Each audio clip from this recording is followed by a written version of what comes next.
evening, ladies and gentlemen. I'm here with Emmanuel. As you can see, he's doing a little light show there. And JC, we're waiting for Odon. I'm not certain what's happened to Odon LaFontaine, and we're not sure if Paul Ellis can join us. But today we're going to talk more about the origins of Islam, some of the odd origins of Islam, things that have been coming up in the last few years in academia. And slowly now it's being acknowledged by Muslims. You're starting to find more people talking about this. Muslims have obviously not wanted to speak about this. It's embarrassing, but I think it's important that we do. So Islam is Gnostic. It admits in the Sharia to be a Gnostic religion. And there's a few things we have to learn about Gnosticism, about its origins, about what was there before Gnosticism, which really arose in the post-Christian era after the Gospels were written. So let me bring up my my screen. Let's start with then. Hello, Bain Bass, Catherine, City Alpha 5. Welcome, Arlette up north, and Mick. So let's learn something very important about Islam, because this is the word of Allah, the creator of the universe, the greatest Allah there ever was. And he tells us in the book of clothes and adornment, it is disliked to have more furniture and bedding than one needs. And Allah's messenger said there should be bedding for a man, bedding for his wife, and a third bed for the guest, and the fourth bed is for Satan. So if you guys have a fourth bed, I recommend you maybe consider bedding. You consider getting rid of that right now. So, but what happens if you're a Muslim and you have two wives? And you need a fourth. Look, I don't know. It doesn't go into that kind of detail, but But just so you know, the fourth bed is for Satan. So, so those of you who have four beds, please stop being satanic. Allah's messenger said so. Any thoughts from you, JC, on this very important message from Allah? Well, I think my math isn't mathing right there, but I wonder, does Satan pay for renting the bed for a night? How does that work? It's a little bit weird, but anyway, it's from Da'if Muslims, so I guess it's correct. And the hammock is for Jibril. Yeah, exactly. This is. What about the king queen size bed? Yeah, then that's for Fat Satan. And we have two double beds. Does that count as four? I think Voss is in trouble. I think Voss is in trouble. So guys, please ask your Muslim friends about this. We'd love to get specifics. We'd love to have details. And I'm sure we're all going to hear suddenly that these are da'if. So yeah. But let me start today with this article. This is called On the Origins of Islam and the Quran. This is part 2. Now, part 1 is on the same website. I have linked, there's a linked comment, right? There's a pinned comment, in the chat, which you guys can refer to find this article. I'm going to drop the link here in the chat again for you. Let me just grab this so that I make sure that I link it again, just so you know. It's here in the chat. It's in the description as well, and it's pinned to the chat on YouTube. So there you go. It's now in the chat, and you can go and read this yourself so you can see what this is. And it's by a Muslim, Jadu Jibril. His name is Jadu Jibril. And he says research studies are demonstrating that there were a large number of religious groupings in the first centuries. And these were Christian Jews, Nazarenes, Nazarene Jews, Christianized Jews. And Muhammad is not presented as an emissary of a call to a new faith. The idea of the superiority of Muslims over non-Muslims may have been a post-Muhammad invention developed during the Abbasid era under Abd al-Malik ibn Marwan. Any comments from you before we go on? Well, the only thing that I would say is that Abd al-Malik ibn Marwan is from the Umayyads, but it is technically correct. It is the Abbasids, the ones that come later, and the ones that really create things. They go ham on this whole thing. But everything seems to be pointing at Abd al-Malik, as during his reign is when a number of things happen, like creating the Masjid al-Aqsa, the Masjid al-Haram, and lots of other things. But yep, that sounds about right. All right. So to continue, researchers have come to conclude that there was a purely Jewish-Christian alliance that was very close to the alliance of the Ebionite or, and this is odd, the Alkasite communities. And the question is, who are the Alkasites or the Al-Chasai, which is going to be very, very important. And it says here, Muhammad may have been employed by a panel of commentators to proclaim in an immortal way the revelation of the true covenant of the caliphs, rather than the revelation of the word, which men rejected as they rebelled against the alliance. So I need to do one thing. So can I just run away for like 15 seconds? I'll be right back. Anything you want to add? Please go ahead. I'll be right back in just a moment. Okay, Emmanuel, I'll let you entertain the crowd. Yeah, okay. Well, I feel this is very typical, right? I mean, you know more about how Islam got started, but this is very typical of any sect like that. And originally, Islam was a sect like that, and that's, I think, the whole point that's being made here. It's in a long line of Jewish Christian heretical sects, and the way they always start out is by claiming we believe the same thing you believe. They never say, "Oh, we are Gnostics." They never say, "Oh, we worship our prophet." No. They always say, "We worship the same God you worship, and we are not a separate religion. We're the same religion that you believe in, whatever that may be." Level. Right, and but your clergy, oh, the Catholic clergy, oh, so terrible. They're not telling you the truth, you know. They're keeping the real knowledge, the real gnosis from you, and they're exploiting you. Oh, they're basically like the capitalist in communism, right? They're exploiting you and keeping the wealth and the knowledge from you. So please listen to us. We will provide you now with the true knowledge in your faith. This is not a separate religion. No. This is the true knowledge from your faith that your clergy are keeping from you. That's how they always start out. Of course. Tell me, Emmanuel, for the audience that doesn't know you so well, you grew up in a very powerful, what is right now a very wealthy, very powerful Gnostic sect. So for you, this is a very personal issue, discussing Gnosticism and Manichaeism, which seems to be at the base of a number of these sects, correct? Yeah, and that's how they did it as well. That's how they did it back then. That's how they're still doing it today. And there's so many sects like that, but they're always using the same cookie cutter pattern, and it always starts out the way I just described, and that seems to be in line with how Islam started out as well. And yeah. Secret knowledge.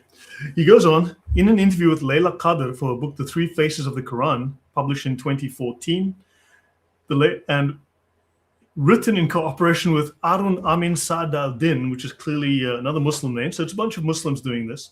The latest historical, archaeological, and biblical research was discussed that elucidated the composition of the Quran in a gradual process of formation. The book collected together fragments from the Bible, biblical apocrypha, Jewish midrash, and contemporary legends. Usama would love this, but he's not available today. He's on the road. Every tale related in the Quran finds its source in pre-existing texts.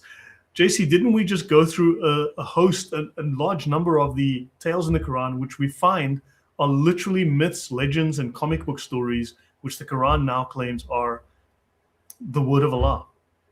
Yeah, literally what you have just read in this page, it could be a summary of what you have been showing in the last episodes. Exactly that thing, and it looks like even Muslims are starting to realize that. Yep. So, guys, understand that the Quran is really standing on a foundation of quicksand. And as you start taking it apart historically, archaeologically, going through solid historical evidence, it starts to look extremely shaky. And so it says here, every tale has its source in pre-existing text, and the term tadkir, or reminder, is a phrase that appears more than once in the Quran. And then, according to the Corpus Quranicum research project at the University of Berlin, Brandenburg, which contains a unique collection of the images of the early Quran, it speaks of Himyarite and Aksumite inscriptions, areas where major discoveries have been made over the past half century, radically modify the chronology of some of the Quran's borrowings. It has been discovered that terms no less important than salah, prayer, and zakah were already used in Himyarite writing more than 200 years before Islam. Any thoughts from you guys on that, JC? With the Himyarites, that's actually where they found as well the early inscriptions that actually mentions, well, MHMD Muhammad, related in the Judeo-Christian belief, way before Muhammad. So it looks like things are pointing more and more towards the south of the Arabian Peninsula, right? Yeah. Yes, and remember, in our monotheism talk, which we cancelled on Monday because we were meeting with Osama on Monday because he wouldn't be available otherwise, I started with the Himyarites and the Aksumites. My whole monotheism thesis, the slides that we did in parts 1 and 2, start off specifically with these Himyarites and Aksumites. That's the Ethiopians and the Yemenis. And here they are referring explicitly to the Ethiopians and the Yemenis. Any comments from you, Emmanuel, or should I go on? Well, go on. Okay, so these words are borrowed from other cultures that were using them, and Islam merely just borrowed them. The Quran's borrowing from pre-existing texts, which has Quranic themes such as sensual paradise, in other words, a whorehouse in heaven, penal punishments, Ramadan, saving Abraham from fire by the angel Jibril, and so on, have been drawn, including the fall of Adam and Eve. And this is a list, not even a full list, I guess, of stories which the Quran has borrowed, or shall we say stolen, plagiarized from other sources. The fall of Adam and Eve, Adam's repentance after the fall, throwing Abraham into the fire, the Jews turned into monkeys and pigs, the sanctity of life. Surat al-Fatiha, that's the opening. Legal penalties, the style of the Arab diviners, paradise in the Quran and in the writings of Mar Ephraim. There is no God but He, jizya, how to fast in Ramadan, the presence of the name Muhammad, and kufr. So these are all things that pre-existed Islam and pre-existed Muhammad, but in other pagan religions and Gnostic religions. And now I'll go down because I don't want to do the entire article, but I want to go to one more section here. So the Ebionites, actually, let me just do a brief touch on the Ebionites. They derive from the Hebrew word Ebionim, meaning the poor ones, a term adopted by church fathers to refer to a Judeo-Christian sect that existed in the early days of Christianity, which viewed Jesus as the Messiah, but denied his divinity, which tells us something about Islam. They insisted on following Jewish law, which tells us something about Islam, believed only in one of the Jewish Christian Gospels, venerated the righteous James, and did not recognize Paul, whom they considered an apostate. Does this start to sound more and more like Islam as we read through this heretical Christian sect? Emmanuel, you touched on that. Your thoughts, guys? You're not talking about the Alkacites yet, right? No, not yet. These are the Ebionites. But there's so many sects that you get I get confused. Yeah, but yeah, you can see that even though there's so many more that we can't possibly all cover, but they always believe pretty much the same thing. They always say that their prophet is the final prophet, is the seal of the prophets. They always say that Jesus is not God, but that he is usually they actually say, and I think the Alkacites say that as well, that he's like, we can all be Jesus. He's like the perfect man. Yep. And especially the Alkacites actually believe that Jesus reincarnates. And they actually believed his first incarnation was actually Adam. So maybe that's also why Adam is so significant and is considered a prophet. Yeah, we'll get to all of that in the future, but let's not get too far ahead right now. And of course, this is all very similar to what modern New Age sects believe in and what they call Christ consciousness. But all these sects seem to have these things in common. Yep. So, any comment from you, JC, before I go on? Just briefly, that the stories that you mentioned before, so we can see in order to create the Quran, they took stories in order to compile the book. Then the traditions, that's when the monotheism series really kicks in. They did the same thing with everything. So in the Quran, they took stories from here, from there. When it gets to the traditions, which they're actually not in the Quran, they will also copy from all those regions. And that's actually what Lloyd is exploring in that other series. So we cannot think about, well, first comes the Quran and then everything derives from the Quran. It's like, no. They copied from all of the surrounding areas. That's why we Yeah. have to look at everything.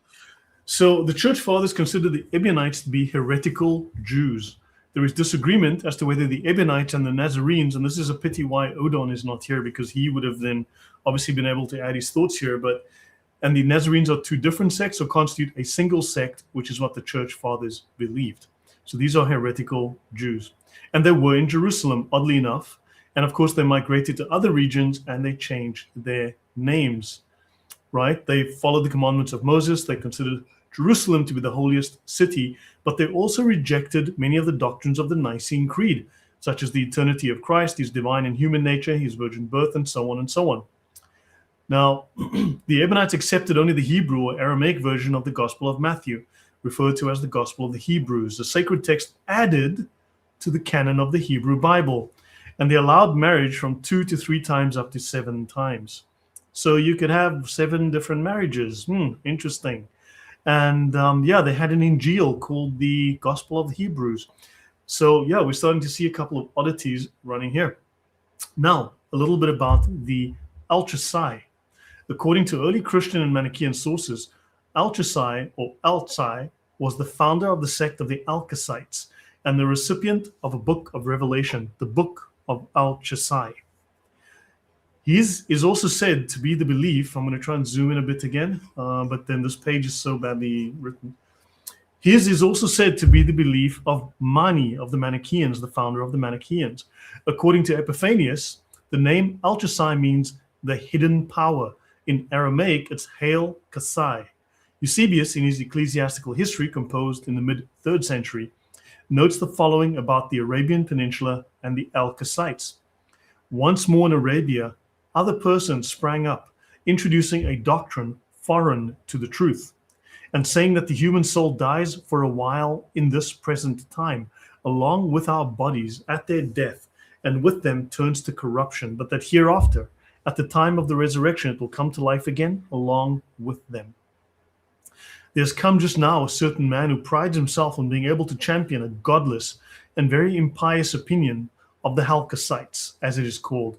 It rejects some things from every scripture. It has made use of texts from every part of the Old Testament and the Gospels, and it says to deny is a matter of indifference, and that the discreet man will on occasion of necessity deny his religion with his mouth, but not in his heart. Don't we know of exactly the same in the Quran, where a man can deny being a Muslim with his mouth as long as his heart retains faith? This idea was present with the Alkacites, and it is exactly the same idea that is present amongst the Muslims. And they produce a certain book of which they say it has fallen from heaven. In fact, it was given to them by an angel, given to Al-Kasai, it was given to the founder by an angel. Thoughts, JC? The Quran is starting to sound very much like the book of Al-Khazai 2.0. Yeah, it does look very similar, right? These same stories.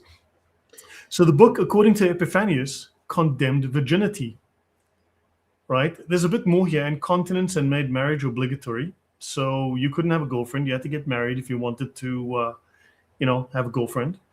It also permitted the worship of cult images to escape persecution, and provided the act was merely an external one, disavowed in the heart.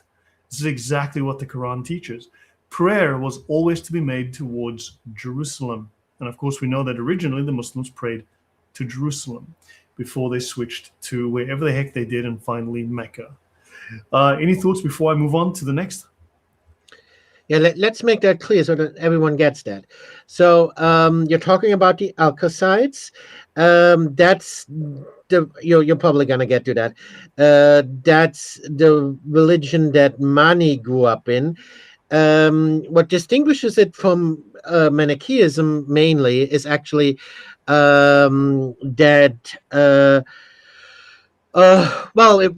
promiscuity is one thing, but other than that, it's relatively similar. And like the Manichaeans, they have a prophet.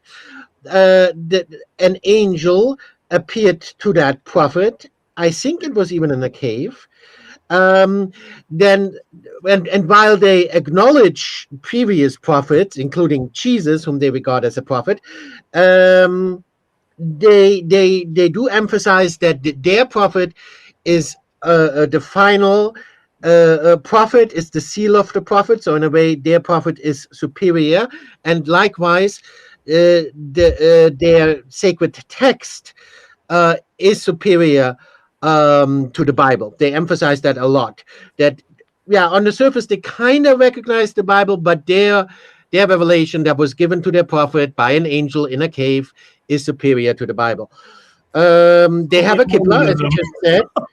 They have a Qibla, and yeah, and there's so many other things, and lots of similarities with Islam, obviously. Yeah. Yeah, so this would be interesting. Maybe the Quran affirms the book of Al-Jisai. Yeah. So yeah, there's some odd. So guys, hopefully as an audience, you can see there are some odd parallels here. Very interesting parallels with Islam. Some odd connections. So I want to talk about myths, the Apocrypha, the Gnostic Gospels, plagiarism, and the copy-paste Quran. Okay, so this is a Gnostic. This is on the channel, a Gnostic warrior. This is Mo Bedard being a Gnostic warrior. And he's got here this book, The Order of the Gnostics, Ancient Teaching of the Modern Gnostic. Obviously, it's very important. Let's listen to what Mo Bedard has to tell us. A Gnostic is a master at deconstructing the words that make up the very fabrication, which is the invention, the concoction, the falsification, the lie, the untruth, the fairy story tale, right? The fairy story, the fairy tale, cock and bull story, white lie, half-truth, exaggeration of the matrix, the womb of the great mother, darkness in which we live. To truly see the light of the truth of the world, we must realize, in other words, use real eyes, that our inner Lucifer, yeah, you get in touch with your inner Lucifer, the fire, the phosphorus, the spirit. Your soul is actually Luciferian, must rise like the serpent on the tree of life, using the logos, reason, to reach Golgotha, the place of the skull. You know, your brain. You know, you are Jesus, you are God, in order to become illuminated saviors, messiahs, the Christs of yourself, your own personal Jesus. That's Mo Bedard. Wonderful. Thank you, Mr. Gnostic. That's what's basically meant by Christ consciousness as well. When they say they acknowledge Jesus, what they actually mean is they acknowledge this Christ consciousness, and actually they do usually call him Lucifer. So they actually acknowledge Lucifer, and they teach that everyone can be their own savior, their own light bringer.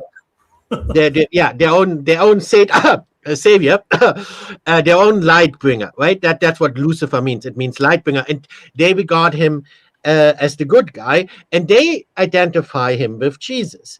But they don't believe in Jesus the way mainstream Christians do at all. We believe in Jesus. We believe he was a great prophet. Isn't that what Muslims tell us? Yes, they believe he was a great prophet, and they believe he was an example for all mankind, like some of the other prophets as well, right? He was an exemplary human. We should follow him, and we should do the same that he did, meaning we should follow our inner Christ, our inner Lucifer, our inner light bringer, and we resurrect our inner light and become our own Christ and our own Savior. That's what all this. I just feel my inner superior being coming out, and I just know that I'm perfect. I can feel it. Yes, because you are the Christ. You are the Savior. You are Lucifer. You can be your own Savior. And so in a way, if you accuse them of being Satanists, they will reject that because they see Lucifer as the good guy. And also they don't worship Lucifer really, because at the end of the day, they think that they can be their own Lucifer, their own light bringer. Yeah, pretty disturbing. JC, any thoughts before I go on? Don't do drugs, kids. It's probably good Yeah. advice. That's a good story. That's a good one. That's some helpful advice. Okay, so I want to look at. So there's a few things. I'll tie a whole bunch of pieces together, and yeah, we'll try and tie a whole bunch of things together and see if where the path leads. Right, as we open a number of doors and see if they all end up in the same place. This is Islamic and Talmudic jurisprudence, the four roots of Islamic law and their Talmudic counterparts. And the author is Judith Romney Wegner. And this was published in the American Journal of Legal History in 1982. So scholars have found similarities between the Quran and midrashic and biblical sources. But according to the author, the differences suggest that the prophet did not have direct knowledge of those texts. He had second or third hand knowledge of the Jewish and Christian sources, not directly. Some scholars have also traced to the foundations of Islamic faith and practice, known as the 5 pillars of Islam, to Jewish, biblical, and Talmudic sources.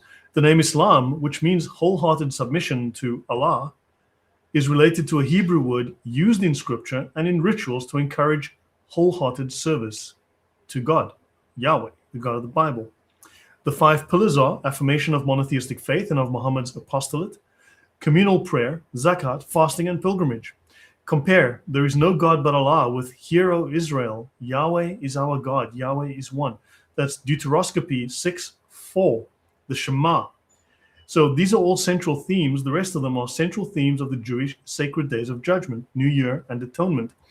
And the Arabic terms for prayer, almsgiving, fasting, and repentance are not indigenous to Arabia and Arabic, but derived from Hebrew and Aramaic terminology. The Arabic Hajj, pilgrimage, is linguistically identical with the Hebrew Hag, or the pilgrim festival in the Torah. The Quranic Qalb Salf, or the whole heart, as found in Quran 26:89 and 37:84, corresponds to biblical Labab Salem in 1 Kings 8:61, and in the Talmudic modem prayer recited daily in Jewish communal worship. Arthur Jeffrey points out that although the root Salim is native to Arabic as to Hebrew, the noun Islam occurs in the Quran for the first time as a technical term borrowed from older religions. Any thoughts before I continue? I will just add, when you said that the person who actually wrote this wouldn't actually have first-hand knowledge of previous scriptures, of the Judeo-Christian scriptures, that is possible, and we go with that for now, but they couldn't actually understand the Quran. Once they started to put the diacritics, they were trying to figure it out. So it is very likely that the book actually used to make sense, but it is through the process of changing the diacritics that now Could the have whole been thing... derived from these stories, but then it got altered. But I think later on they got hold of a Bible. I would say in the 9th century they got hold of a Bible in Spain. And then they were like, oops. Yeah, so it could be that the actual original, maybe from the 5th century or something very early, that it made sense. It was very good. But when Islam started, they already couldn't read it, and now it's a mess. And they think that you were created from a liquid emanating from between the backbone and the ribs, and all of that nonsense. It's more likely that they just couldn't read it and they made it out. But for now, we go with they didn't know what they were writing. Yep. His suggestion that it comes from a Christian Syriac or Aramaic term for devotion to God may be correct. It ignores the fact that the Syrian term stems ultimately from the Hebrew shalem, as used precisely in this context in Jewish scripture and liturgy. So it's, again, we're back to its lectionary, its liturgical work that the Quran is seeming to be originally, and it's been somehow distorted. Oh, by the way, these are the real 5 pillars of Islam, just so you know. 1, 2, 3, 4, 5. Make sure you have one at all of your markets and festivals. You don't want to be Allahu Akbar, not do you? So, the real 5 pillars of Islam, done. Now, early impressions. Islam was born in the desert, with Arab Sabianism for its mother and Judaism for its father. Its foster nurse was Eastern Christianity. And that's a quote by Sir T.W. Arnold. Now, we can go back to German and English scholars from 200 years ago who had deconstructed Islam and said, but this thing is a farce. It's a joke. This is clearly cobbled together from a bunch of other sources. So, and then we forgot this after World War II, and now we're rediscovering this work again. Islam is not an invention, but a concoction. There is nothing new about it except the genius of Muhammad in mixing old ingredients in a new medicine for human ills and forcing it down by the means of the sword. That is Dr. Samuel M. Zwemmer. Arlette says she's busy sipping her coffee and she almost choked. Oops, we don't want to cause any fatalities. We haven't lost anyone from the stream, but we hope not to have a high fatality count due to the awesomeness of the streams. Yeah, sorry. That's because coffee is how and you should not drink it. Yeah. No, you're right. But kahwa is something that the Arabs stole from the Ethiopians, and then they made it popular. So the Sabaeans. Now let's look at who are the Sabaeans. Why these Sabaeans? This is a Muslim perspective, and this is a book called Is the Quran Infallible by Abdallah Abdal Fadi. Muslim writer Muhammad Shukri al-Alusi, who lived 10 December 1802 to 29 July 1854, compared the religious practices of the Sabaeans to Islam in his Bulugh al-Arab fi Ahwal al-Arab. Arabs during the pre-Islamic period used to practice things that were included in the Islamic Sharia. They did not marry a mother and her daughter. They considered marrying two sisters simultaneously to be a heinous crime. They censured anyone who married his stepmother. They made the major Hajj and the minor Umrah pilgrimage to the Kaaba. Now the question is, which Kaaba if these were not Muslims, but Sabaean pagans that were around up to 2,500 to 3,000 years before Islam was even created. They performed the circumambulation around the Kaaba. They ran 7 times between Mount Safa and Marwa. They threw rocks and they washed themselves after sexual intercourse, things that Muslims do today. They gargled, they sniffed water up into their noses to drive out the shaitan that lives in your nose. They clipped their fingernails, removed all pubic hair, and performed ritual circumcision. Likewise, they cut off the right hand of a thief and they stoned adulterers. These are Muslims as far as I can tell, but these are pagans that predate Islam by at least 1,500 years. Any comments, guys, before I move on?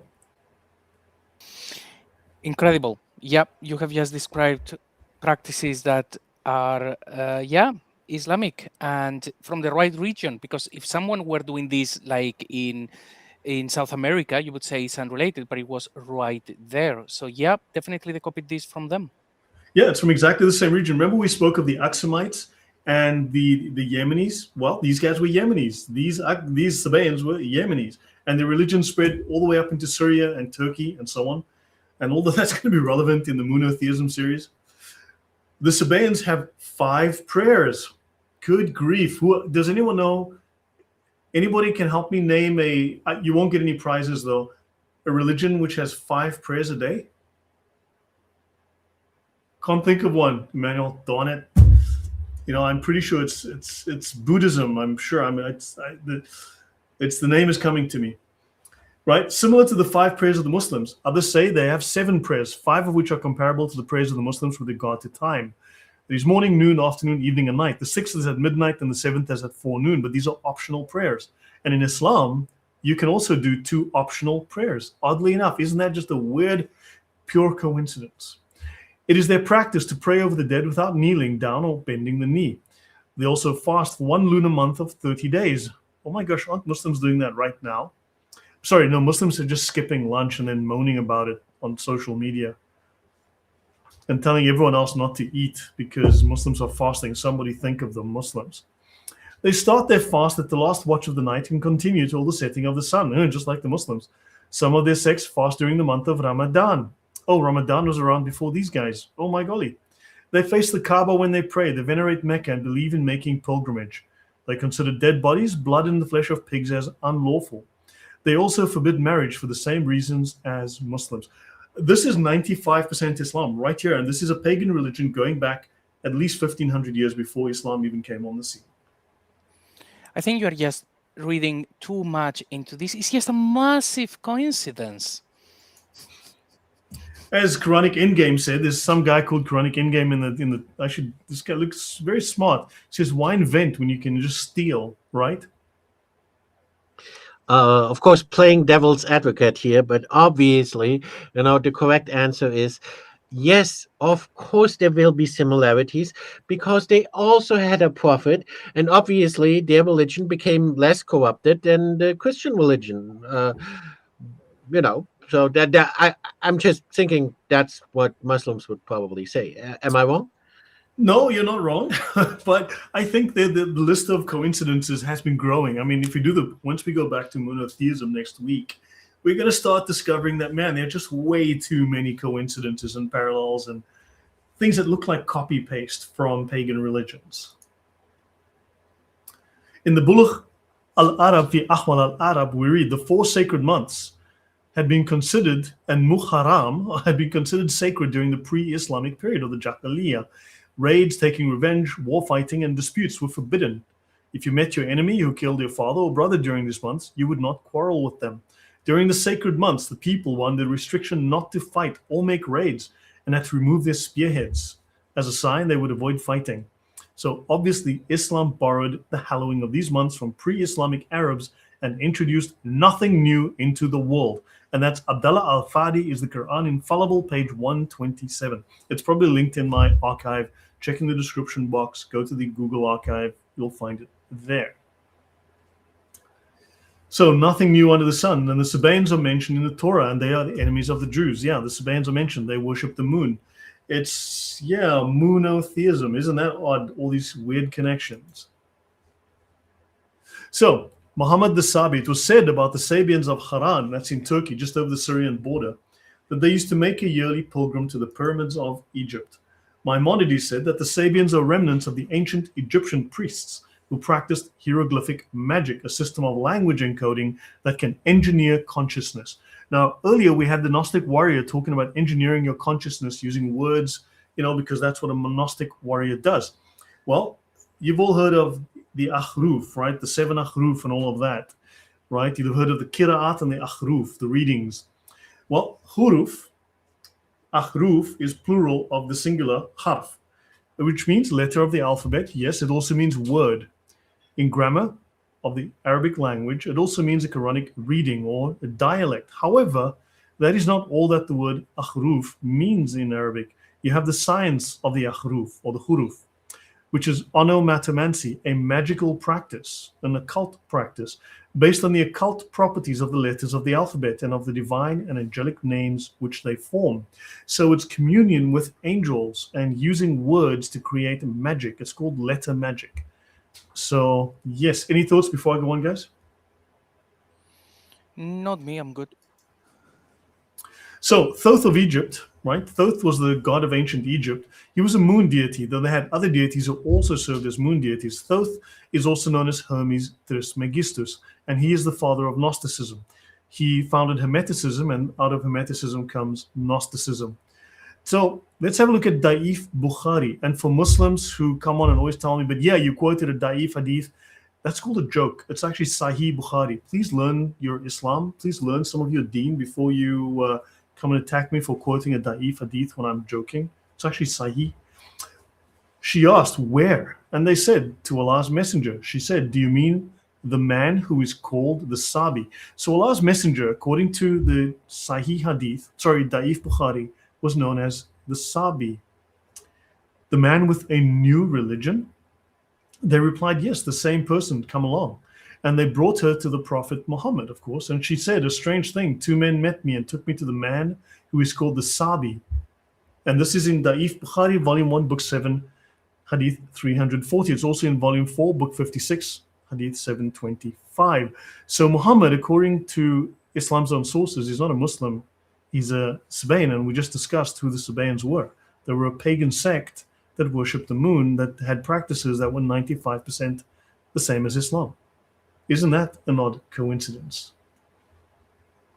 Yeah, in hadiths, often we get something like this. It's almost like they are revealing something that should have been removed.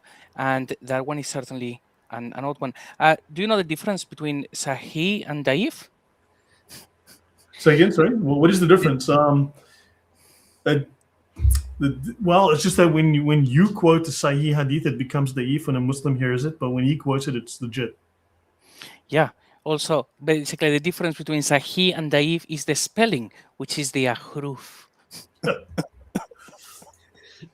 Yeah.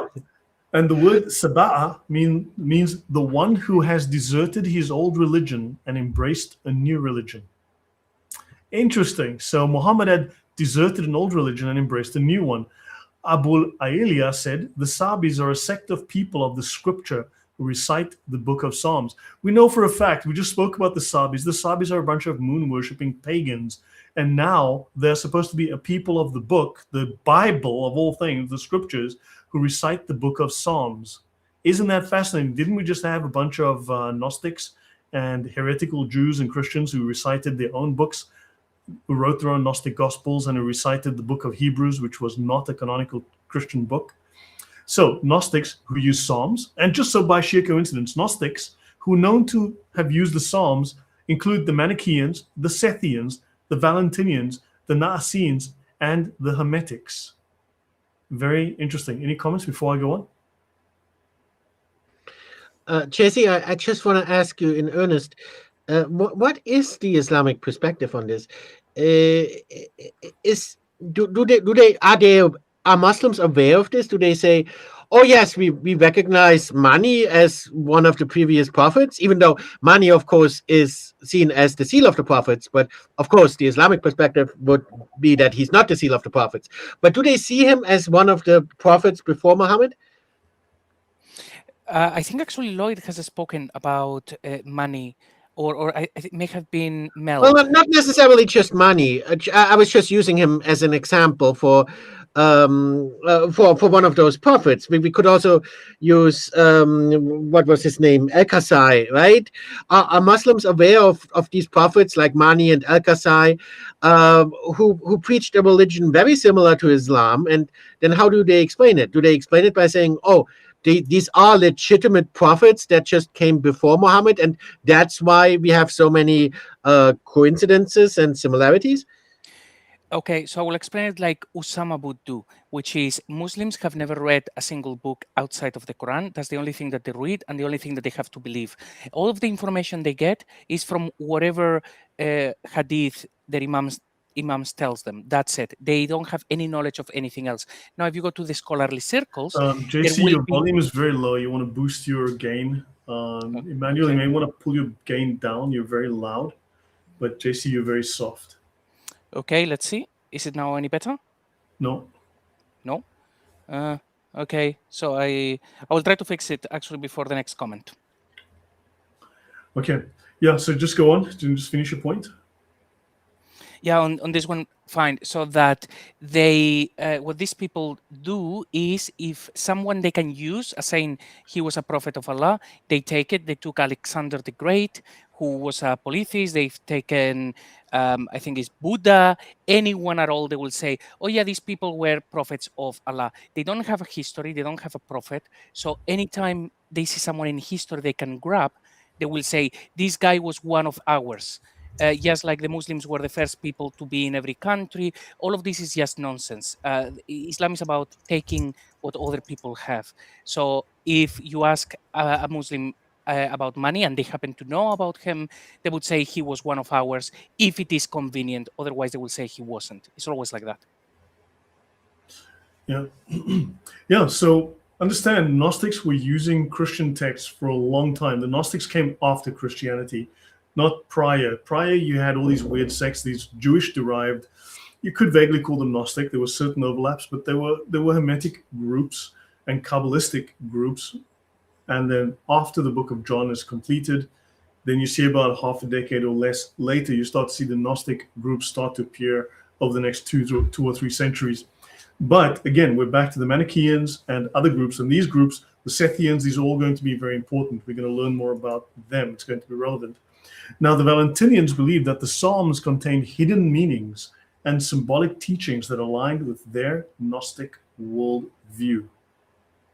Yeah, and Mealy Dave is correct. Starboy the Knight, yeah, please do pay attention and please check things before offering more assertions. We're here not as a platform for your own ideas. We are discussing very specific comments here. So, actually, Starboy, you know what? I am going to now time you out. So I want to put you in time. I'll be nice for 30 minutes. How's that? So he's trying to make distinctions between Arabs and Arabs. Oh, and Muslims came in. What's the nonsense he said? Muslims came in the 4th century. Arabs came in the 7th century. There's a word for that. It starts with a B and it ends with a T. The first word is the opposite of cow, male cow. And the second word is what falls out of the back of a horse. So I don't know where you're getting your ideas, but seriously, you're getting it from the same place that those things fall out of the back of the horse. Since you mentioned the Sephians, I just want to mention that the Christian Gnostic sect I grew up in, they were Sephians. Oh wow! Okay, that's going to be relevant. But thank you. So when we get to those sections, it'll be good for us to have a talk about some of these. Yeah, I think JC, I think your volume increased slightly. But this guy was saying Muslim is not Islam. Muslim begins 4th century. Islam begins 610 AD. What crap am I reading here? Yeah, these people are just good grief. Okay, let us move on. So you can learn more about these things, about the Sabi. You can go to Quran.com. You can go to all of these various websites. This is QuranX, Hadith Bukhari, and you can see those are legit quotes. And the Quran, according to this is the Encyclopedia of Islam, if I'm correct, or the Encyclopedia of the Quran provides the Sabaeans with a religious status comparable to that of the Jews and Christians. Now, which is interesting because from a Jewish and Christian perspective, they're neither Jews nor Christians. They are outright heretics. They are outright pagans. They are by no means in any shape, way, or form Christians. But the Quran doesn't know what Christians and Jews are. So it assigns people who are utterly anti-Christian, anti-biblical in every sense of the word, enemies of Yahweh, assigns them Christian status, which is just nothing short of retarded. I want to really make this point clear so that everybody understands this. When mainstream Christians reject these heretical cults, they're not being mean. You know, it's not like, because that's how we would have painted it back then, right? We would have said, oh yeah, the Catholic Church is so mean. They just want to preserve the power. That's not what this is about. People don't understand. These heretical Gnostic sects we're talking about, they're considered heretical because they literally demonize Jehovah. Jehovah is their devil, and Jesus is their Lucifer, even though they actually like Lucifer, right? But they're literally demonizing the Jewish and Christian God, right? So that's why they're considered heretical. Mm-hmm. Yep. No.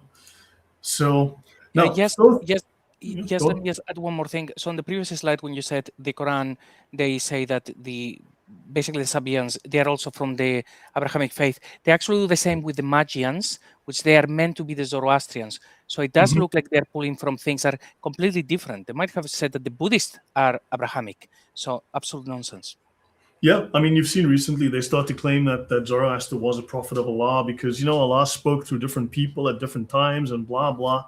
I mean, there's that by Shabir Ali, where he speaks about that. So Muslims are starting to make the claim because it's too embarrassing. So they're just rolling with it now. Yeah, well, that actually is something Islam copied from Manichaeism, but we're not talking about Manichaeism yet. Yes, Catherine, they are 100% fully heretical. Although I'm going to have to state this outright, because there is no consensus, because there is no objective standard on the Protestant side of things, because there are these outright contradictions and a lack of any unifying creed, literally zero unifying creed on the Protestant side of the fence. How do Protestants declare heresy? That's almost impossible. So if you read through the Catholic church fathers, they ascribe all of these people to be heretics because they've got a single objective standard. But when you've got different churches on the Protestant side that have completely antithetical beliefs, completely irreconcilable, incompatible, and contradictory beliefs. I've covered those extensively. When you look at the founders of these churches and the things they believe, like the Baptist Church, the founder believed the most bizarre things. You can't even call the man a Christian for believing the things that he believed, but he founded the Baptist Church. He's a great Christian when the man was utterly unchristian. And yeah, so that's another issue. But clearly they don't believe in the God of the Bible, that's for sure. So Thoth, or Hermes in Islam, the wisdom literature of Egyptian Hermeticism, ended up as part of Islamic tradition. So that's interesting. So an Egyptian pagan god who was worshipped as the moon, very interesting, he becomes part of Islamic tradition. And his writings are considered by the Abbasids as sacred inheritance from Allah. And it's from the prophets and Hermes himself as the ancestor of the Prophet Muhammad. But these are literal pagan gods, the gods of the Romans, the gods of the Greeks. So he is now Hermes. This is insane because he's the same god. He's Hermes, and he's also, I believe, Jupiter, one of the gods in the Roman and the Greek pantheon. So the Egyptian pantheon, the Greek pantheon, the Roman pantheon have the same god, which is insane. And now he's supposed to be a good Muslim. The man is literally a moon god, but he's a good Muslim. Lloyd, it's Mercury. Mercury, yeah. It's Thoth in Egyptian paganism. It's Hermes with the Greeks, and with the Romans, it's Mercury. So these are all planetary deities, but it's all based on the same planet, and the planetary object is actually Mercury. Yep, and he's the. So you've got Hermeticism, and when you read through the Hermetics, you saw that the Gnostic statement I opened up with. I mean, this is all retarded stuff. You read through what the Hermetics believed. It's got nothing to do with Islam, except if you're into pagan, non-Christian stuff. And then, of course, these guys they become co-opted as Muslims and precursors to the Muslims. So in the version of the Hermetic text kept by the Ikhwan al-Safa, Hermes Trismegistus is identified as the ancient prophet Idris. Idris is recognized, I think, the third or the fourth prophet in the Quran, or the second prophet in the Quran, and he's known as Enoch. So Idris is somehow... Yes? This is a planetary deity. This is Mercury. So Muslims officially recognize Mercury, a planetary deity. So how are they not? Yeah, we're gonna get into all of this. This is just the weirdest stuff. Exactly, but he's a good Muslim. He's a prophet of Allah, but he's Idris. He's Enoch. Enoch in the Bible. He's Idris. I think the second mentioned prophet in the Quran or something like that. But he's Hermes Trismegistus. He's literally a pagan god. According to their tradition, Idris traveled from Egypt into heaven and Eden, bringing the black stone back to earth when he landed in India. Okay? And the star-worshipping sect known as the Sabians of Haran, we just spoke about them, also believed that their doctrine descended from Hermes Trismegistus, the founder of Hermeticism, the god that founded. Oh my God! None of this makes any sense with Islam. JC, say something, please. I am confused. So please carry on. Me too. None of this makes sense for the audience. Does any of this make sense? How does this match the founding standard Islamic narrative, the standard false Islamic narrative? So you can go to Hermes, right, in the Encyclopedia of the Quran, an Encyclopedia of Islam, Volume 10 and Volume 3, right? So have a look here. This is the Encyclopedia of the Quran. It's a huge book. It's 6,000 pages. Idris. So they speak of apocalyptic literature, which is going to be very relevant because the Quran is very apocalyptic. And the sect, as Odin would speak of, was a sect that was highly apocalyptic, focused on the end times, coming in the next 100 years. And Albright claimed that Idris is a corruption of the last two syllables of the word poimandres, the most important work of Hermetic literature. Gill suggested that Idris is a corruption of the name Hermes, a name that has reached the Arabs in the form of Hermes. So it may be possible to discover the missing link between the name Idris and Enoch by the name of the Qumran scrolls. This is where the Qumran scrolls, which is the Dead Sea Scrolls, these scrolls are based on the previously extant Enoch literature. Now notice Poimandres is the book that was left behind, that was written, that was created by Hermes Trismegistus. This is his magic book. You know, the book in the sky or whatever, the secret book with all the knowledge, the Poimandres. So yeah, the Quran, oh good God. Anyway, does all this starting to make some kind of sense here, guys? Not really, but let's keep going. Yeah, but so yeah. And Hermes, now we go to the Encyclopedia of Islam. Hermes, also known as Hermes, Hermes Trismegistus, that strange god incarnate, a god incarnate on the one hand, the Hellenistic or Greek name of the Egyptian god Thoth. So Hermes is the Greek name of the Egyptian god Thoth. He's also the author of philosophical, scientific, and magical works. See, a book, a magical book, a book that has all the knowledge, you see, of philosophy, science, and magic. Ooh, wonder what the Muslims could be. Anyway, and he passed in his capacities into Islam. Islam, it is true, transformed the god into one of the heroes of olden times, who, according to his name, Trismegistus al-Mutalab al-Hikmah, he brought the hikmah to the world. Oh my gosh, the hikmah, he's the source of the hikmah. And he appears divided into three individuals. The first Hermes is identified with Ahnuh, or Enoch, and Idris. He lived in Egypt before the flood, and he built the pyramids. And see, Haram, their name being connected with his. So the word Haram in the ancient Egyptian religion was for a pyramid. And of course, the Muslims are big on their Haram. Don't go into the Haram, the Haram where they worship. So which is the pyramid, which is the Egyptian religion, which you were going to start finding a lot of odd connections. Any thoughts before I go on? Maybe just clarifying this. So, sorry, are you saying that they believe in Islam that there was this pagan god who incarnates, which goes against Islam, and then he gave some hikmah to the world, which then became Islam, which is through a book. Through a book. Okay, fine. I get you now. Yeah, that makes sense now.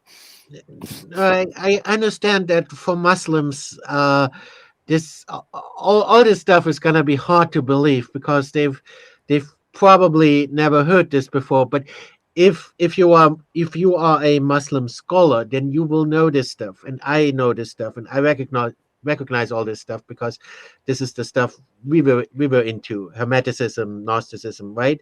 That's why it's called Hermeticism, because it's founded supposedly on Hermes Trismegistus, which means the twice great Hermes. That's probably also why he's subdivided into three different people. So this is all from my perspective, I can confirm this is all accurate, even though many Muslims might not be familiar with this. This is true. This is what we taught as well. Yeah, and we should know that Muslims are all big on, Islam brought science to the world. Yeah, occult science. Look at the science they're talking about here. This is not science. This is occult science that Islam brought into the world. Yeah, these Muslim scholars have no intelligence. So, and he wrote down the scientific achievements of the first men in order to preserve them from destruction and loss by the flood. The second, Al-Babili, lived after the flood in Babylonia. Oh my God, he came from Babylonia. They inherited more information from Babylon. He revived the study of the sciences. Notice this is not going to be that, the value of pi, the speed of light. This is not that kind of science, because you know that Islamic science is not that kind of science. He migrated to one version in the Fihrist to Egypt. Oh my God, now we're back to the pyramids again. And the third wrote after the flood in Egypt about various sciences and crafts. So we've got ties to Babylon and Egypt. And you may have noticed that all of these things that we're talking about here have ties to Babylon and Egypt and Islam as well. To be really clear, yeah. I think, and Lloyd, you know this better than I do, and you explained this in some of your talks.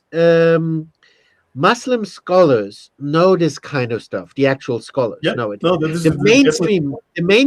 It's only the mainstream followers that don't know, because similar to Manichaeism, there is a two-tiered structure in Islam. Islam got a lot of things from Manichaeism and from all these various sects, and they were two-tiered. The cult I grew up in was two-tiered as well. So you have your mainstream followers, they don't know Czech, and you have the scholars and the leaders, they know this stuff.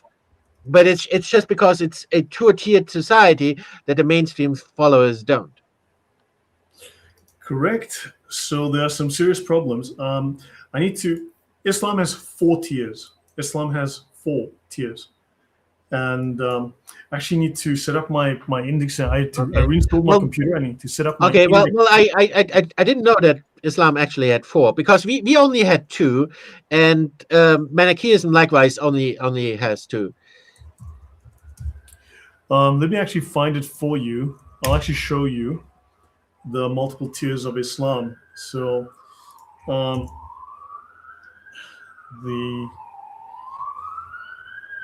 It's basically with us and with the Manichaeans, it was basically, your mainstream followers, and then you have the leaders, and the leaders are in a totally separate category, and they're allowed to do things that the mainstream followers would never be allowed to do.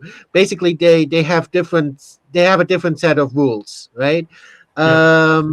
And the main purpose of the mainstream followers is to provide for the leaders.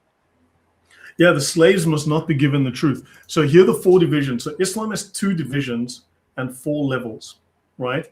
You have two divisions, you have four levels. And the two divisions, on the one side, imagine on the left-hand side, you have the Sharia. That's the law, the rules that you follow.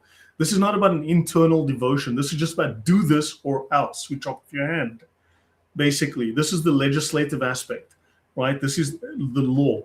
So the Sharia is how you obey Allah, right? The Sharia, this is obeying Allah, doing what the hell you're told. This is called the outer worship, the Zahir, right? Outer worship, how you demonstrate, how you show off, for that matter, that you're a good Muslim by doing. So this is outer meaning, outer practice. It is outer experience. This is the first or the plain level of meaning. Then on the second division, the other division, the higher level, which basic Muslims, your average Muslim is not entitled to this. He doesn't achieve this. He doesn't know about this. This is purely for the higher level imams, explicitly the Sufis. You have the haqiqah, the knowledge, the spiritual level. So you have the legal level, just the legal level, and the spiritual level. The haqiqah is knowing Allah. It is the batin, it is the inner, the esoteric knowledge, or the covert knowledge, the secret knowledge, if you will. So the inner, esoteric, the secret, right? Then this is the inner, direct, personal knowledge, experience, or the gnosis of Allah. This is where you subjectively merge with Allah. You merge your soul. You basically go on a communal journey. You commune out of your body, and you enter the throne room of Allah, and you become one with Allah. I now become one with Allah's consciousness. In fact, I am filled with the spirit of Muhammad. I have the spirit of Allah within me. I have the power. That's the gnosis, the true. So there are four. So that's the two sides. Okay, the two divisions, Sharia and Haqiqah. Then you have four levels. The base. All Muslims are at this level. The Ibadah. That's the literal, the Zahir. This is called, literally, they call it Islam for the masses. You're the legislative subjects. Just do what the hell you're told. The higher level, the second highest for your basic imams, is the Ishara, the implied, where you learn things that are implied, things that are alluded to, a sign, a gesture. You don't have all the knowledge, but you're starting to see the secret writing between the lines. This is for the legislative practitioners, your imams. Then you get to your senior guys. Now, this is the heavy level, okay? The Lata'if, the nuances, the subtleties, these are for the spiritual practitioners. So the first two levels are legalistic. The last two levels, now you get into the spiritual aspect of Islam. And then lastly, the haqa'iq, the reality, the truth, the divine essence. These last two levels are for the Sufis. Does that help? Yeah, Lloyd, you just explained Gnosticism. You didn't just explain Islam. You explained Gnosticism. This is all very, very Gnostic. And actually, I'm surprised because I didn't know that.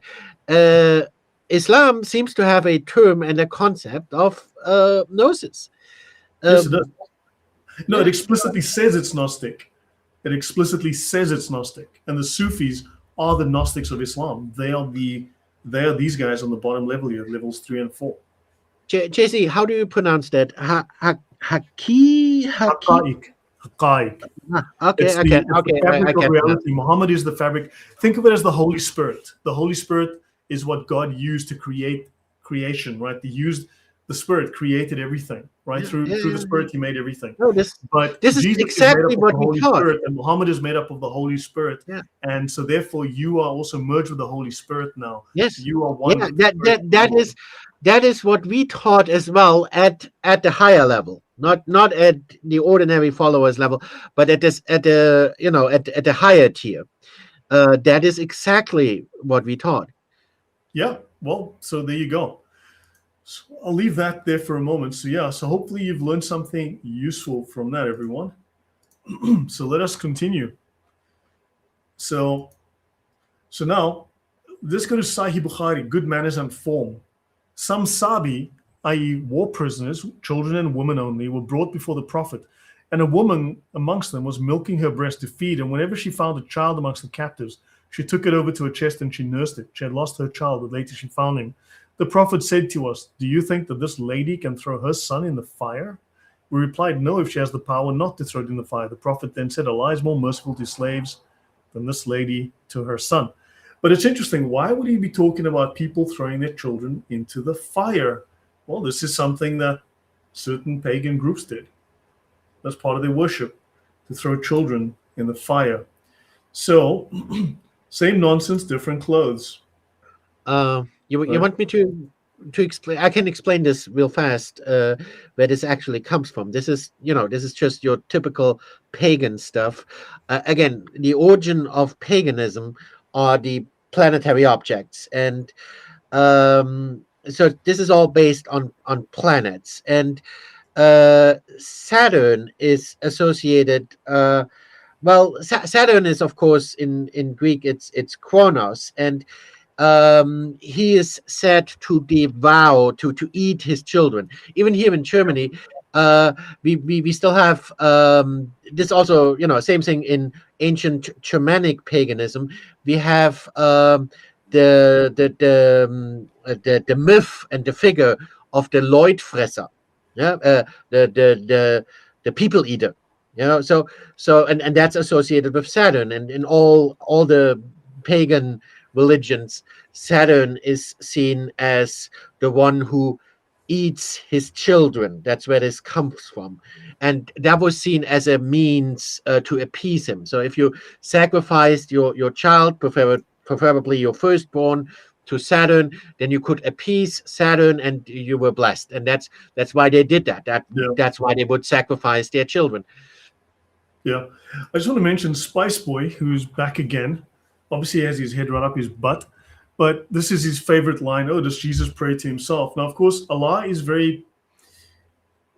just a little piece of rock in the middle of the desert. So Allah is very basic. Whereas, of course, you have the Christian God who is a lot more competent. In fact, Allah is so incompetent, he can only be a rock in the desert. He cannot come down to earth. So Allah supposedly made the earth, but is only able to come down to the lowest parts of heaven and actually can't come into there. So Allah's pretty weak. Also, Allah can't speak English. So Allah doesn't know what I'm saying. He only speaks Arabic, right? And Allah's got a number of other shortcomings, but on that point, you've got God who is unlike. See, Allah's also unlike anything we know. So he's got two right hands. He's got one shin. He's got a vagina clinging to his leg, and all sorts of. He's deformed. He's a deformed midget, as far as we can tell. But of course, you've got God who is a lot more complex than humans can comprehend. Right? He's beyond us, but he has three different personalities that merge as one. He can actually have a son.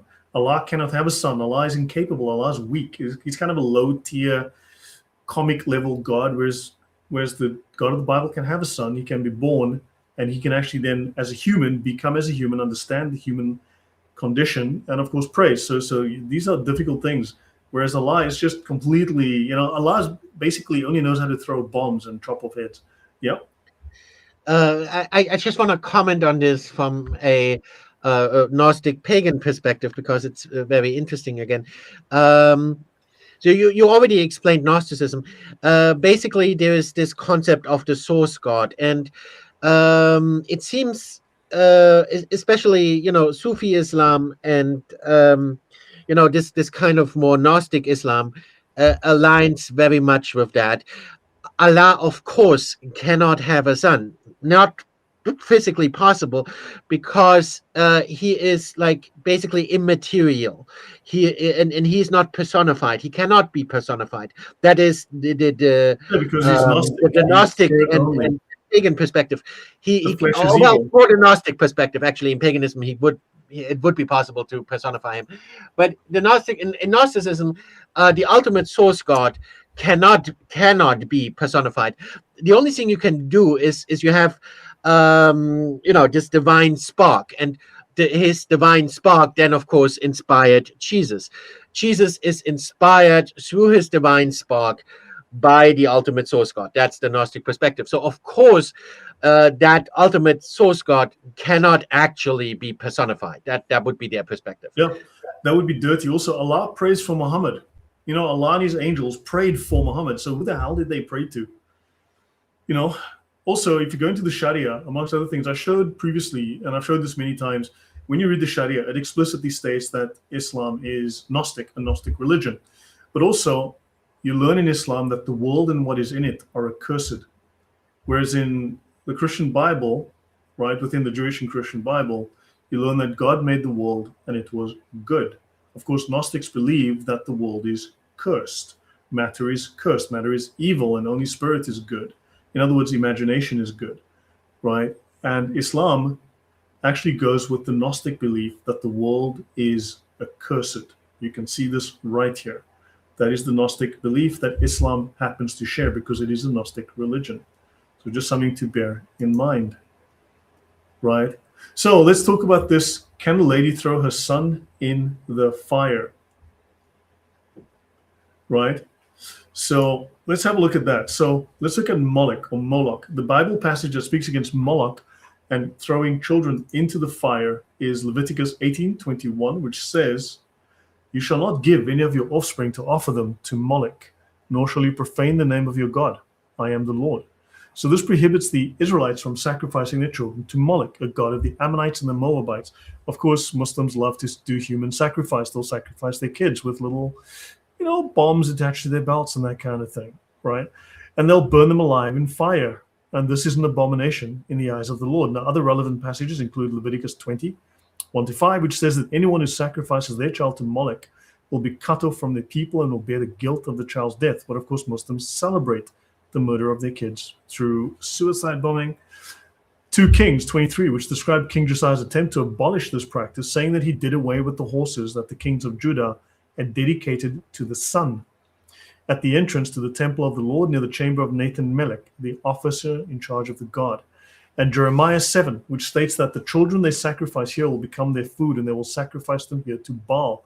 But they will eat, but not have their fill. They will prostitute themselves, but not increase. They've abandoned the Lord, so he has desecrated them. So these are part of biblical themes on protecting and preserving human life, especially children, and condemning practices that are considered cruel and unjust. Now, let's have a look at Quran surahs that are named after pagan deities. Quran 36, Yasin, the heart of the unholy Quran. So the meaning Yasin is, according to Muslim scholars, unknown. It is debated amongst Muslim scholars. One interpretation that says, "Oh, human being." It is representative of the divine origin of the Quran. We know that Sin, though, is the name of the Babylonian moon god. JC. Yeah, important question. If you have two right hands and only one shin or one leg, how do you stay balanced? You must wobble a lot. I mean, why wouldn't you trust that God? Doesn't look pagan to me? Yeah, where's the vagina that's clinging to his shin? Wait, so he has male and female aspects or even parts? Yeah, because if you read some of the Sufi stuff, they'll say that Allah is externally male, but internally in his secret core, Allah is actually female. That Allah is a woman. So externally male, internally female. So Allah is actually a woman. Very, very interesting, because that reminds me of another of a certain other deity with that attribute. Yeah, it's half male, half female. Yes, you know what? That's we can really get drawn off track with this discussion. That's yeah. Also, it seems that a lot of you just made that point. A lot of the names in Islam are names of pagan deities. You just made that point, and I just want to add a lot of the. And you also just mentioned some of these terrorists.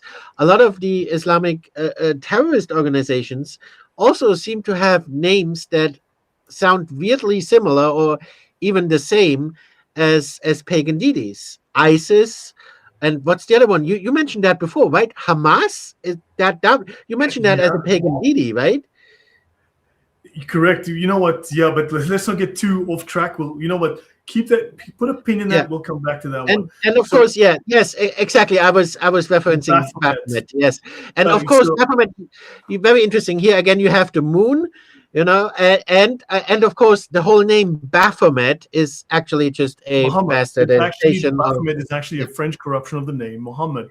And notice you've got a guy with now here they've got a medical staff with the two snakes around it. Let's just say in the original drawing, it's got a something else here, not a different kind of staff. Let's just say coming out of his pants.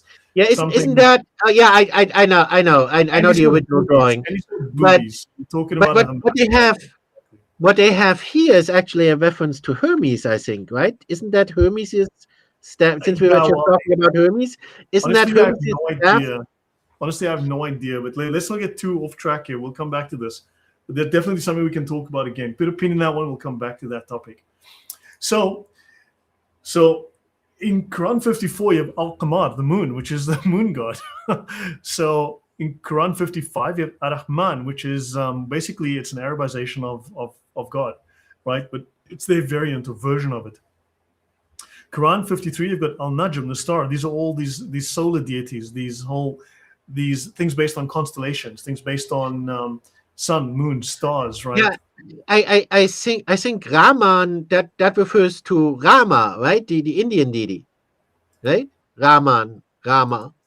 Rahman, this is actually something you'll find in the. I don't know who Pankaj. I have no idea who you are. I'm going to put you in timeout for 30 minutes because I have no idea what you're talking about. So please go away. Um, so Rahman would be Rahmanan, which is basically Rahmanan was in the 5th century. It was when the Ethiopians, the Aksumite kingdom, when they took over Arabia, when they conquered Arabia and they were running Arabia, Rahman was the God of the Bible. So you had Rahmanan and his son and the Holy Spirit. So you had his son. So this, and then of course, 200 years later, when Islam starts, then or 150 years, whatever later, when Islam starts, they also create gods called Rahman or Rahmanan. But the original reference in the inscriptions is that is the God Yahweh. I didn't know that.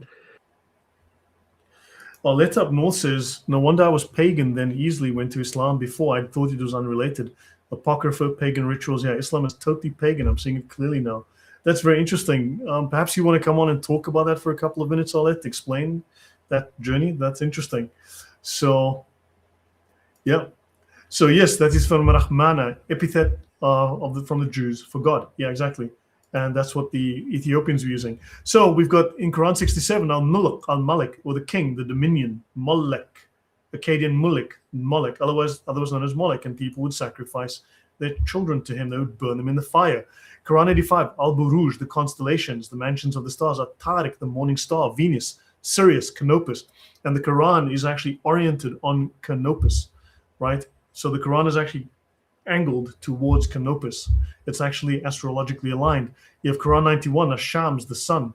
Quran 34, Sabah, Sheba, right? The Sabaeans, right?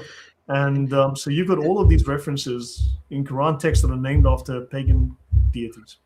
And here we have Lucifer again, the morning star. That's what Lucifer means, the light bringer, the morning star. Yeah. This stuff gets really weird. Okay, I'll skip over this one. Now, oddly enough, Allah is the Lord of Sirius. Okay, the Lord of Sirius is the moon god Shin, right? The head of the pantheon. In Western pantheons, the sun is the major deity and male. Whereas in Arabic pantheons, what you had was the moon is the major deity and it is male and the sun is female and the stars are the children that they have, right? Quran 53:49, An-Najm, the star. And he, Allah alone, is the Lord of Sirius. You can see it here. It's in the Quran. And he alone is the Lord of Sirius. Allah of the Quran is the Lord of Sirius. And the footnote, quite literally, in this is Quran.com, says a star worshipped by some ancient pagans. Allah is the Lord of Sirius. If Allah is the Lord of Sirius, then Allah is the head of an astrological pantheon, the Babylonian pantheon.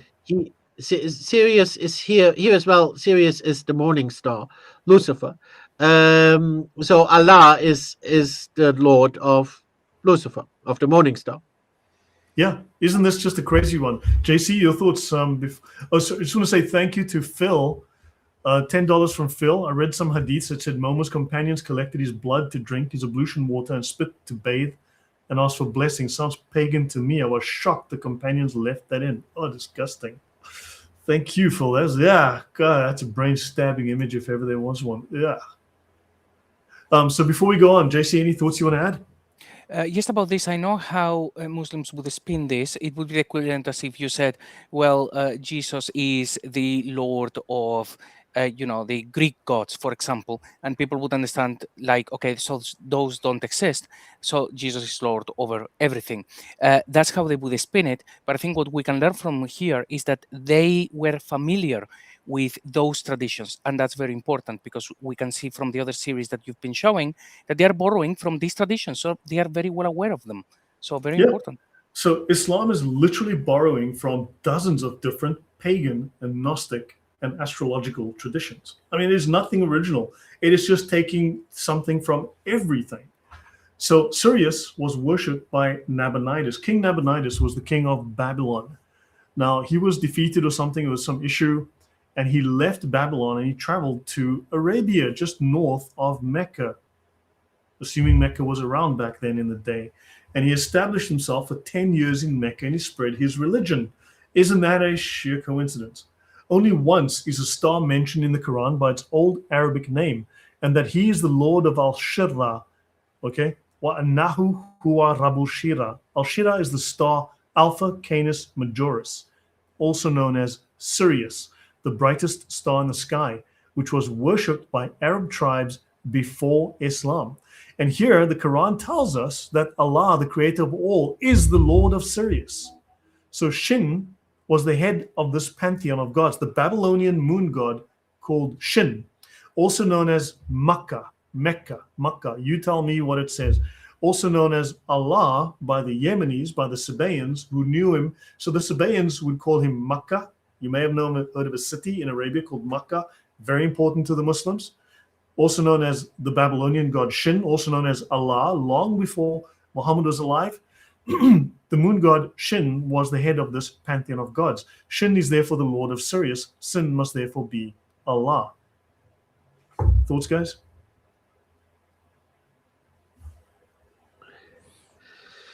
Yeah, okay. Everyone's in shock here. No. We talked about that before. That your whole series about monotheism was basically about that point, that it's an ancient pagan planetary deity. Yes, I completely agree, and we could get more into this, but I think maybe this is not the right time. Yeah, so in Tafsir al-Jalalain, they say this is a star lying beyond the constellation of Gemini, which was worshipped in the time of pagandom. So why would Allah be the head of a pagan god?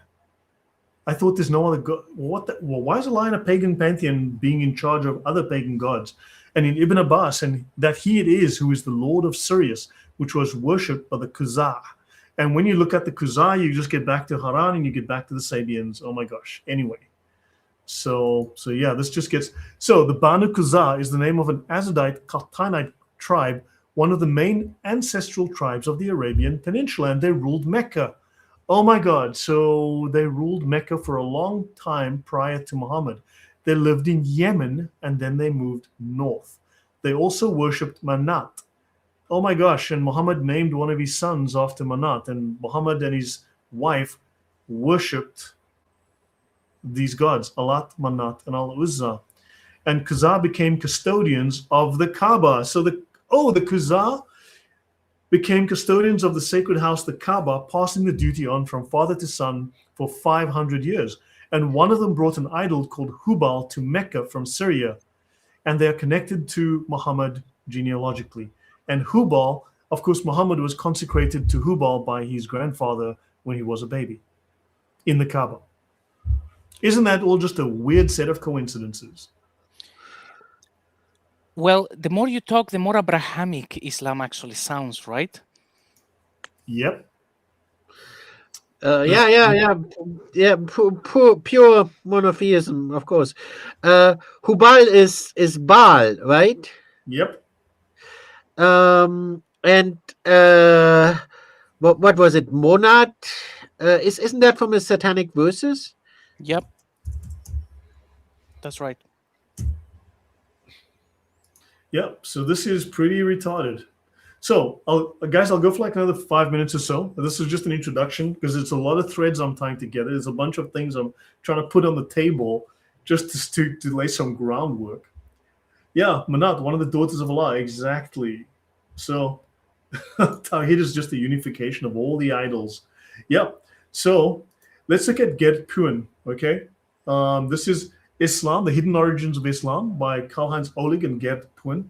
New research into its early history, Syrian and Arabic Christianity and the Quran, page 367. So they speak here of Hellenistic influences, that's the Greek, as well as Persian influences. And okay, they speak of Gnostic movements were quite at home in the region of Syria. For example, Marcionism had spread into Syria. This is one of the earliest, this is probably the earliest heretic. No, actually, no, he's not the earliest. That would be Simon the Magician. But Marcionism is probably the second most and very famous heretic of the early period from the 2nd century. Marcionism spread into Syria and Ostroene from the end of the 2nd century onwards. In addition, both the Odes of Solomon and the Gnostic Gospel of Thomas appeared in Syria in the 2nd century. You had the Song of the Pearl in the apocryphal Acts of Thomas, and most likely also the Gospel of Philip. Notice that all of these Gnostic books are always named after apostles, always named after famous people. It's never the Gospel of Frank, the Gospel of Jimmy from the dime store. It's always named after someone famous. Further, both books of Jehu, in which Seth plays Seth plays an important role. We'll get to Seth as well as Sethian Gnosticism and the related Barbelo-Gnosticism transmitted in the Apocryphon of John. And this should also be ascribed to this region, Syria, right? The northern Levant. This is certainly also true of the Mandaeans from Manda. Mandaeans, Mani, from Manda, the gnosis or the knowledge. See, they are Gnostic as well, who appeared in southern Iraq and Iran, and of their literature, these Mandaeans used the name the Nazareans. Does that sound Nazareans? Anyone heard of those guys? JC? Nazareans sound familiar? Yeah, I'm sure that if Odom was here, he would actually give us a lot more detail about that. But yeah, absolutely. Yeah.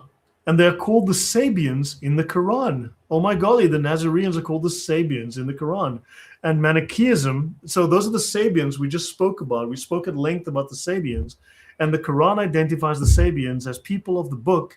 And here we find out they are Manichaeans who are freaking crazy Gnostics who believe in the moon gods and they believe in pagan gods and they believe in all sorts of whatever. And Manichaeism appeared in the 3rd century in Persia and spread eastward as far as North Africa and Italy. And Persia is going to be important for us, right? Because once we go into the book of Al-Jasiah, we go to Persia first. And so, so to the audience, is any of this making sense so far? Do all these little threads, are they starting to connect? Are we starting to connect dots here that somehow connects Islam, but all somehow seem to connect to paganism and maybe not Abrahamic religion? You guys, yes, please go ahead. I just want to add, since it mentions that the Gospel of Thomas appeared in Syria, at least in the 2nd century, but I would argue that at least before the time of Muhammad, even though I'm starting to think it might be a completely different time altogether, but before the 7th century, the infancy gospel of Thomas must have appeared in Syria and in the Arab regions as well, because the Quran actually directly copies the infancy gospel of Thomas. Yeah, it copies. We did the series a couple of the 2 weeks. I did the series where we went through about 20 different stories from the Quran, and they all are taken from different Gnostic gospels or from legends or myths, children's tales told by Jews, Christians, Zoroastrians, told by Persians, told by you name it. But they borrowed. There's nothing in the Quran that's original. Literally stories that people made up to tell kids, and now suddenly becomes the revelation of Allah. Right. For those who don't know, because I feel this is important, if you don't know what I'm referring to, the Quran has a lot of stories, and the Quran actually attributes a lot of incredible miracles to Jesus. Actually, in the Quran, Jesus is much more powerful than he is in the mainstream Christian Bible. In the Quran, Jesus performs all kinds of miracles, including creating new life from clay. And that's one of the stories from the infancy gospel of Thomas. That comes from the infancy gospel of Thomas. That's not recognized by mainstream Christianity at all. That's considered completely heretical in mainstream Christianity, but it's in the Quran. I actually spoke of that on Monday. I did a series of that on Monday, going through all of those stories and showing where they came from. And all of it's taken from Gnostic sources, from known mythical sources, pre-existing Muhammad. So JC, last words to you. So I think we can wind up here. That's fine now. It's an hour and a half. I think we can call it a day here. And then I will restream this to your channel later, Emmanuel. We can make a plan for tomorrow. But JC, any thoughts? Well, I'd say the connection that you showed about people saying that Muhammad was a Sabi, and then showing, okay, well, let's look at the Sabians, and then showing all of those different traditions that they are not in the Abrahamic faith. The Jews don't do it, the Christians don't do it.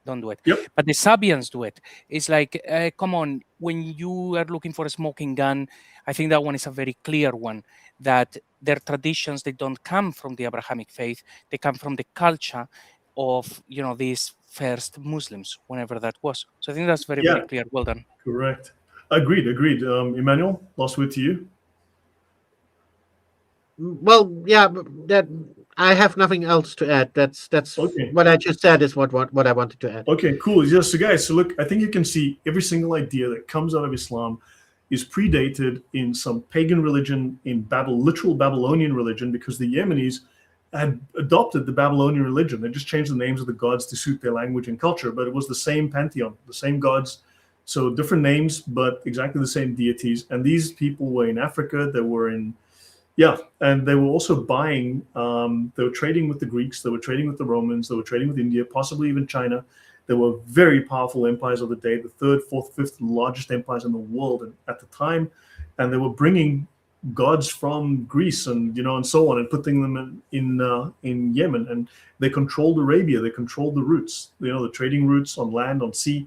So Islam has been borrowing from all of these sources. And as we go through the series, we will start to explain how all of these eventually tie. But you can see Islam is clearly taken from a bunch of pagan religions that go back 3,000 years. That are twice as old as Islam. And Muhammad was raised, his whole culture was raised in those pagan religions. So I hope this has been helpful, that you've learned something. Thank you. Please leave your comments. Let's hear your thoughts. We'll be back to talk about this again. And thank you for supporting the channel. Please support our guests as well. Emmanuel, if you can send me your info, whatever you'd like, then I'll put that up in a comment.